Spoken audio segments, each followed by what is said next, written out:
लोक निर्णय 2024।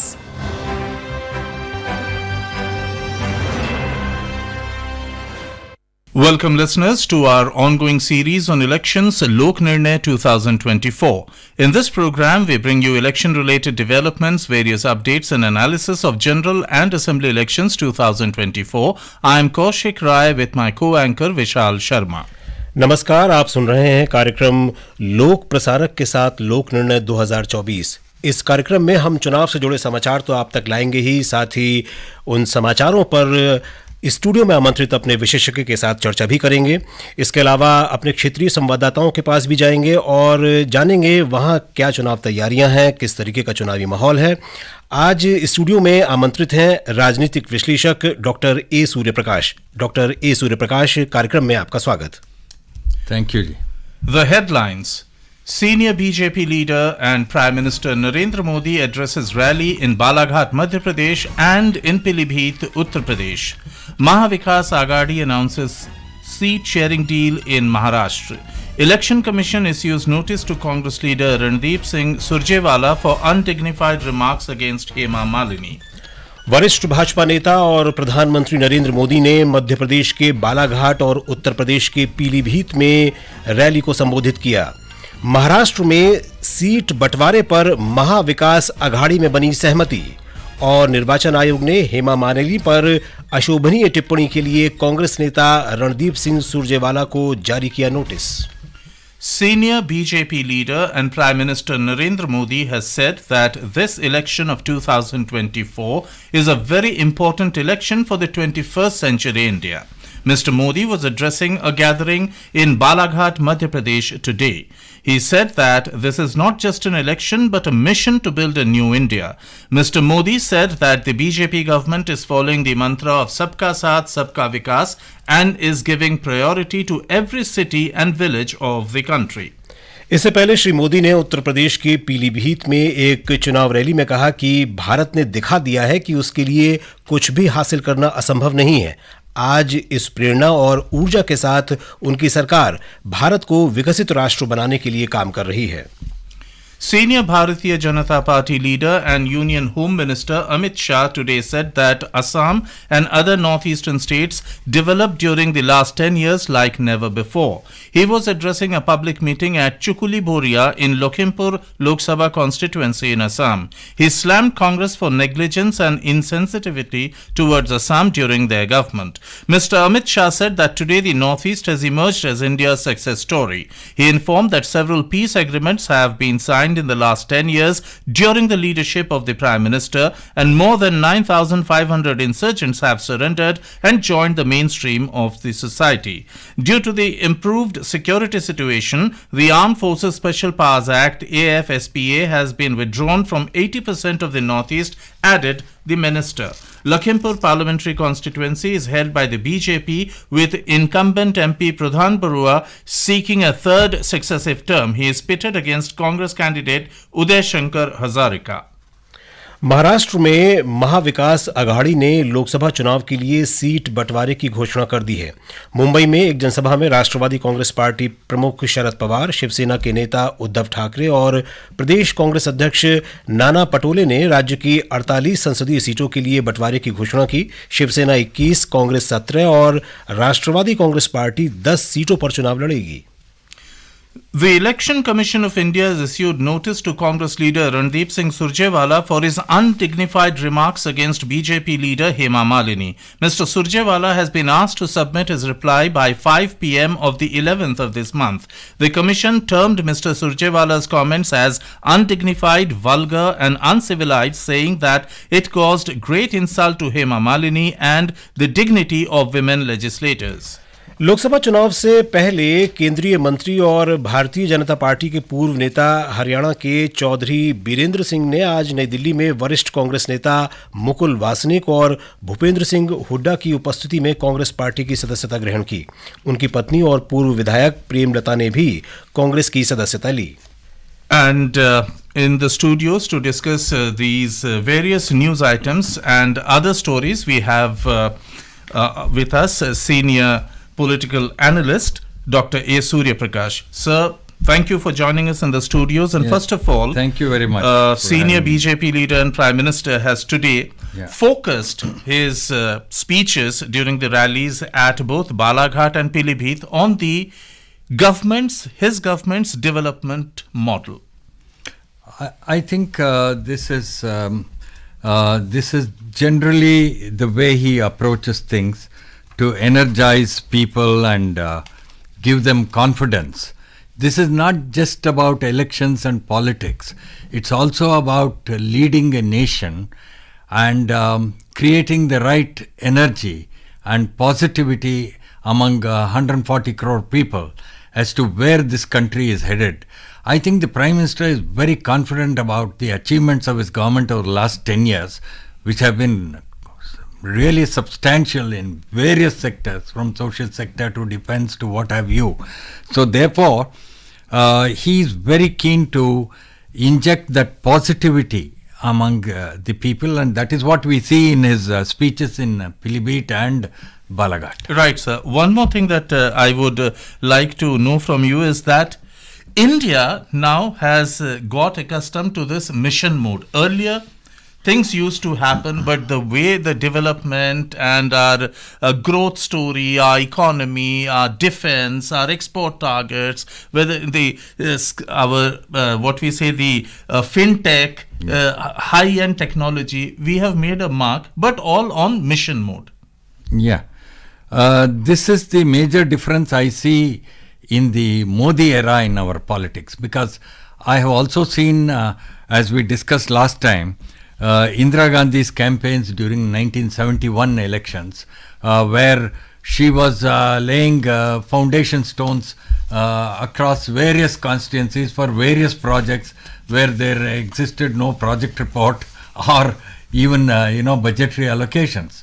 This is different here.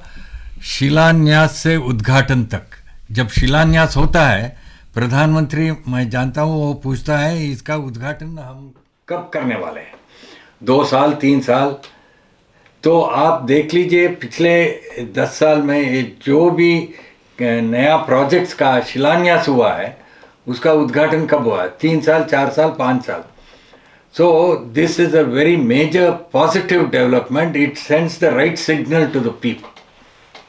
Yes, sir. And at a time when technology has become the prime driver of people's lives, especially in India, the Election Commission, which is set to hold the world's largest democratic exercise, has adopted technology to make things easy for the voter. A report by Durgesh Bhadoria.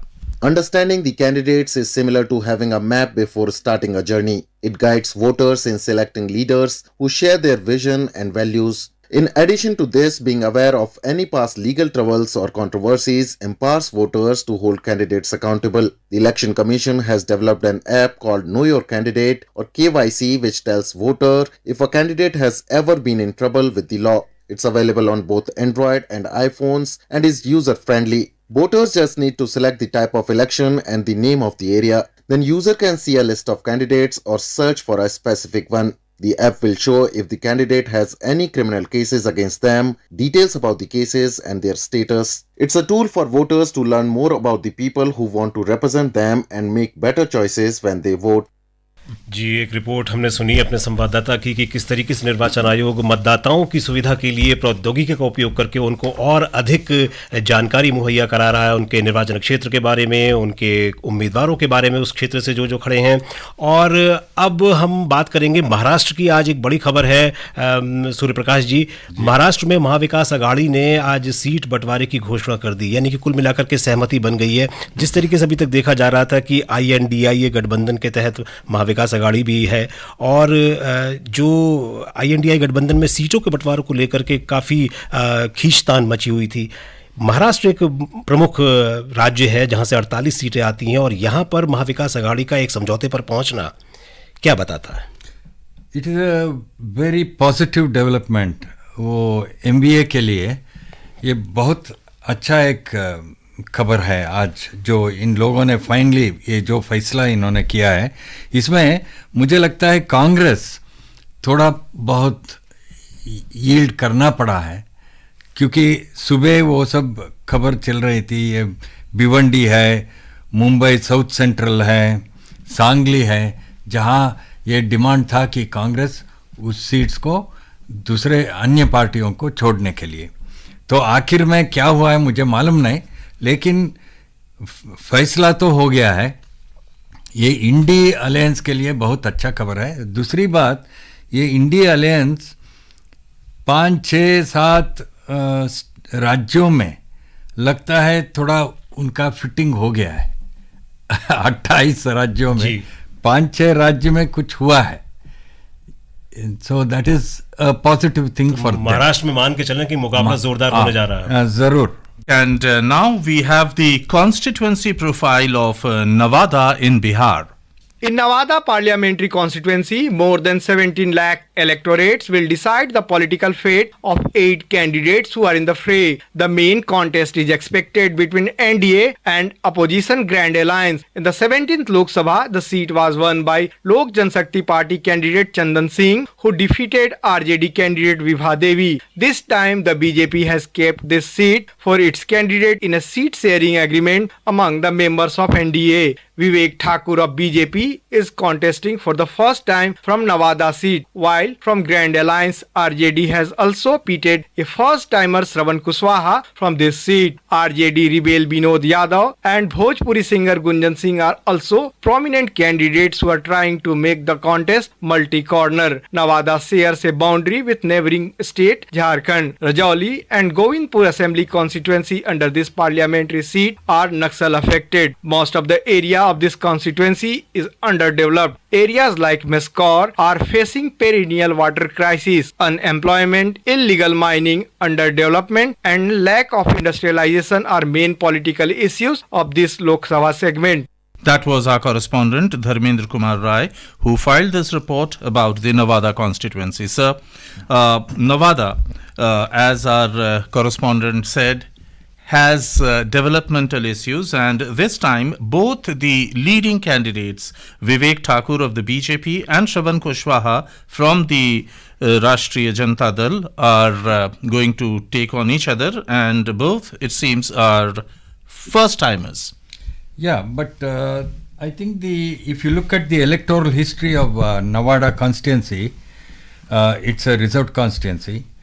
You will find the BJP won that seat in 2009, Bhola Singh, and then 2014 it was Giriraj Singh, and BJP had a 44% vote share at that time. And the advantage for BJP at that time was both RJD and JDU had put up candidates. So it was easy for them. 2019, I think by way of some seat adjustments, it went to LJP.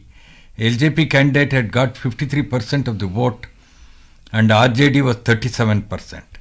So therefore, electoral history seems to suggest that BJP has an advantage in terms of vote share. And in the present climate with this vigorous campaign by Prime Minister Narendra Modi, I think he was in the constituency yesterday also. Yes, sir. So it's going to be tough for opponents of the BJP to succeed in that constituency at the moment, if you look at electoral data and the current mood. और अब पश्चिमी उत्तर प्रदेश की एक महत्वपूर्ण seat Meerut seat का लेखा जोखा क्या है, बता रहे हैं हमारे संवाददाता ओम Awasthi. Meerut Lok Sabha seat of Western Uttar Pradesh has 5 assembly constituencies. This includes 4 assemblies of Meerut district, Meerut Cant, Meerut Kithor, Meerut City, Meerut South and 1 Hapur assembly. There are a total of 20,530,000 voters in this Lok Sabha constituency. These include 10,75,368 female voters, 9,25,022 male voters and 140 transgender voters. BJP has made Arun Govil its candidate from the Meerut Lok Sabha seat by cancelling the ticket of its 3-time MP Rajendra Agrawal. On this seat, Samajwadi party changed the names of its candidates twice and finally made former Mayor Sunita Verma its candidate. Samajwadi Party had first given ticket to Advocate Bhanu Pratap, but later his ticket was changed to Sardhana MLA Atul Pradhan. He had also filed his nomination, but on the last day of nomination, his ticket was cancelled and Sunita Verma from SP filed nomination. Devrat Tyagi is contesting from BSP on this seat. In the 2019 Lok Sabha election, BJP's Rajendra Agrawal won the election from this Lok Sabha seat by getting 5,86,184 votes. From here, BSP's Haji Muhammad Khan Yaqub stood second by getting 5,81,455 votes. The margin of victory or defeat between the two leaders was very small. All parties have started campaigning for this high-profile seat. Voting on this seat will be held on April 26. You just heard, sir, that our correspondent from Meerut explaining how the other parties had to change their candidates after naming them, but the BJP, of course, is having star power at its side. It's the well-known actor Arun Govil, and he played the character of Lord Ram in the serial Ramayana. Another interesting fact is Meerut is a constituency where women outnumber men. That's very interesting. But I see again here in Meerut, 2009, 2014, 2019, Rajendra Agrawal of BJP. In fact, in the last two elections, Rajendra Agrawal of BJP has got 48% of the vote. But luckily for him, both the BSP and SP had put up candidates. And the BSP got 27%, SP got 19%. So the split in the opposition vote, anti-BJP vote, helped him a lot. And he scraped through in 2019 against the BSP candidate. I think again you have both the SP and BSP candidates there in the constituency. Yes, we do. So that is going to make things easy for Arun Govil, I think.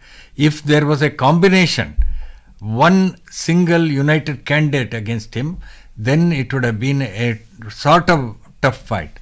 But anyway, he is an iconic figure, and certainly all those above the age of 60 will know him and look upon him as even it was said that many a time in railway stations and airports people would go and touch his feet long years ago. Yes, right. So that is the kind of influence he has because of his performance in Ramayana, and I am sure that's going to help him electorally. जी सूर्य प्रकाश जी, अरुण गोविल को इस seat पर लाना इस बार, और 3 बार के जो इनके जो सिटिंग एमपी राजेंद्र अग्रवाल, उनकी जगह इनको लाना, क्या आप ये भी एक वजह मानते हैं कि 2019 में जो एक चुनाव हुआ था लोकसभा का वहाँ पर, और वहाँ कुछ भाजपा लड़खड़ा गई थी, केवल महज 5,000 से भी कम वोट से जीत पाए थे राजेंद्र अग्रवाल वहाँ से? हाँ जी, आप राजेंद्र अग्रवाल जी का ये परफॉर्मेंस आप देखें तो 2014 में और 2009 में उसका सिर्फ 32% वोट था, लेकिन वो बीएसपी और एसपी कैंडिडेट्स थे जी, तो इसकी वजह से वो जीत गया. और कांग्रेस आप देखिए, इस कॉन्स्टिट्यूंसी में कांग्रेस 3%, 4% वोट लेता है. तो इस बार कांग्रेस तो नहीं है, लेकिन एसपी और बीएसपी है. लेकिन राजेंद्र अग्रवाल को टिकट नहीं दिए हैं बीजेपी ने, और अरुण गोविल को लेके आए हैं. इसमें आश्चर्य की बात नहीं है, क्योंकि ये नया बीजेपी मैं समझता हूँ. इसमें ये कोई गारंटी नहीं है टिकट का, सिर्फ मोदी का गारंटी है देश के लिए, लेकिन भाजपा वालों को टिकट का गारंटी नहीं है. अन्य कारण हो सकता है, वो नया लोग को लाना, to bring in new people, जो भी है. और शायद भारतीय जनता पार्टी इस महत्वपूर्ण सीट को खोना भी नहीं चाहती, क्योंकि राजनीतिक संदेश की नज़र से भी ये एक अहम सीट मानी जाती है और पश्चिमी उत्तर प्रदेश की राजनीति का केंद्र. जी विशाल. और now we move to Andaman and Nicobar islands, Port Blair for the constituency profile. This time there will be a total of 12 candidates, including 2 women and 5 independents in Andaman Nicobar constituencies. Most prominent figures will be former 3-time MP Bishnu Padre, who is contesting from BJP ticket, sitting MP Kuldeep Rai Sharma from Congress, D. Aiyappan from CPIM, KJB Selvaraj from AIADMK, and Manoj Pal from Andaman Nicobar Democratic Congress. The narrative is majorly revolving around the issue of road construction, especially the poor condition of NH4 in the middle and North Andaman area, scarcity of water during summer days, issue with electricity supply and healthcare infrastructure facilities in the islands. One more major demand coming from the residents is job reservation for islanders in government sectors. That was our correspondent Rakesh Chandralal from Port Blair. And sir, the thing is ki Andaman and Nicobar Island very strategically located in the Bay of Bengal, and they have issues of development, especially Bijli, Sadak and Pani. So your take on that and how it's going to play out. There are 12 candidates in all. No, the present government at the center has been paying a lot of attention to these islands, whether it's Andaman Nicobar Islands or Lakshadweep Islands. There are a lot of emphasis on that, and in terms of defense strategy, strategic affairs also, there are a lot of attention being paid there. So whatever issues are there in regard to development, I am sure that will get sorted out in the near future. But the point here is that the BJP candidate, Bishnupada Ray, he's already won this seat in 1999, 2009, 2014. And I think this India alliance does not seem to be working here, because from the correspondent what I heard, Congress, CPM, there are 2-3 other players. Yes. So that may give a little advantage to Bishnupada Ray. Also, I must tell you in terms of demographics, the Bengalis constitute 28%, Tamils 15%, Telugu speaking people 13%, Malayalam 7%. This is, the southern languages. Total microcosm of mainland India. And Hindi speakers are just 13%. So therefore, the linguistic demographics, it influences voting in Andaman Nicobar. Right. And that's something interesting that we'll have to watch out for on the 19th of April. And as my co-anchor Vishal ji said, that the Mahavikas Aghadi in Maharashtra has come to a seat sharing agreement today, and we now go over to our regional news unit in Mumbai, where our correspondent Prarthana. Hello Prarthana, happy Gudi Padwa, and please tell us today the Mahavikas Aghadi have finalized the seat sharing in Maharashtra. Can you tell us about what are the developing political scenario in Maharashtra? Yes, Kaushik. So here in Maharashtra, the Mahavikas Aghadi coalition today announced its seat sharing deal. The NCP SP Chief Sharad Pawar, Shiv Sena UBT leader Uddhav Thackeray and State Congress President Nana Patole announced the seat sharing arrangement for the 48 parliamentary seats in the state in a joint press conference today morning. The Shiv Sena UBT has got the maximum number of seats. The Uddhav Thackeray-led party is going to contest on 21 Lok Sabha seats. The Congress will contest on 17 seats, and the NCP SP has got the remaining 10 seats. As per the arrangement, Shiv Sena UBT will contest from Jalgaon, Parbhani, Nashik, Palghar, Kalyan, Thane, Raigad, Mawal, Dharashiv, Ratnagiri, Buldhana, Hatkhanangale, Sambhajinagar, Shirdi, Sangli, Hingoli, Yavatmal, Washim and 4 seats in Mumbai. On the other hand, Congress will contest in Nandurbar, Dhule, Akola, Amravati, Nagpur, Bhandara Gondia, Gadchiroli, Chimur, Chandrapur, Nanded, Jalna, Mumbai South Central, Pune, Latur, Kolhapur, Solapur, Ramtek and Mumbai North. Meanwhile, Sharad Pawar-led NCP will contest in the Baramati, Shirur, Satara, Bhivandi, Dindori, Madha, Raver, Wardha, Ahmednagar South and Beed constituencies. In the last few days, rifts between the Shiv Sena UBT and Congress were visible after the Shiv Sena UBT had announced candidates for the Sangli and Mumbai South Central seats. However, now we see that both these seats have gone to Shiv Sena UBT only. Talking about the ruling coalition party in the state, the Mahayuti consists of the Bharatiya Janata Party, Eknath Shinde-led Shiv Sena and Ajit Pawar's Nationalist Congress Party, and others have still not announced the seat sharing formula. As of date, BJP has declared contestants for 24 seats, which includes Union Ministers Piyush Goyal, Nitin Gadkari, Dr. Bharati Pawar and Kapil Patil. Eknath Shinde-led Shiv Sena has released a list of 8 candidates, as in on the seats of Ramtek, Mumbai South Central, Kolhapur, Shirdi, Buldhana, Hingoli, Mawal and Hatkhanangale. NCP has announced 3 candidates and bagged the Rashtriya Samaj Paksh founder Madhav Jankar from the Parbhani seat. Kaushik. Thank you, Prarthana, for that update. And sir, you would like to know from you about the very interesting permutations and combinations that are taking place in Maharashtra. In Maharashtra. Yes, actually, we must remember now in this election that Eknath Shinde and Ajit Pawar, the two individuals who broke away from the mother parties, have taken away the symbols. This is one. Secondly, look at 2019 results. Shiv Sena 23.50% vote, BJP 28% vote. That is, total is almost 52% between the two of them. Now, the Shiv Sena has split, and we must see what part goes there or what part comes to the BJP alliance.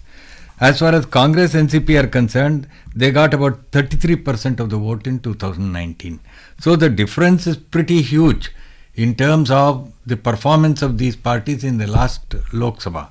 So it is to be seen what will happen now. But as I said, the symbols have gone to those who broke away from the other party. Right, that should be interesting. And now we have on the line the regional news unit of Telangana at the capital Hyderabad. Lakshmi, good evening and happy Ugadi to you. As Telangana prepares to go to the polls on the May 13th, what political scenario is emerging? Have the main parties, the Congress, the BRS and the BJP, begun their campaigns? Yes, Kaushik, thank you so much for Ugadi wishes to all the people. And as you know, the Telangana is going to have polls and during the fourth phase of the polling. The notification will be issued on the 18th of this month, and so all political parties and its leaders and the administration got ample time to reach out to the people. And presently, almost all three major parties have announced its candidates, except one or two places. So, all the candidates are among the people and trying to reach out to them and convince them with their agenda. Thank you, Lakshmi, for this update. So it seems that it's full steam electioneering going on in Telangana. Yes, absolutely. And also, I must tell you that sometimes, political parties after defeat, they find it very difficult to cope with defeat. They are so used to being in power. So I think the BRS is going through that phase, and there are already elections, Lok Sabha elections coming soon after their assembly rout. So it's a difficult time for them. Let us see how they will cope with it. Right, sir. Dr. A. Surya Prakash, you discussed various issues and enlightened our listeners with your valuable inputs. Thank you so much, sir. Thank you very much, and very best wishes for Ugadi to your listeners. श्रोताओं, ये कार्यक्रम आपको कैसा लगा हमें जरूर बताएं।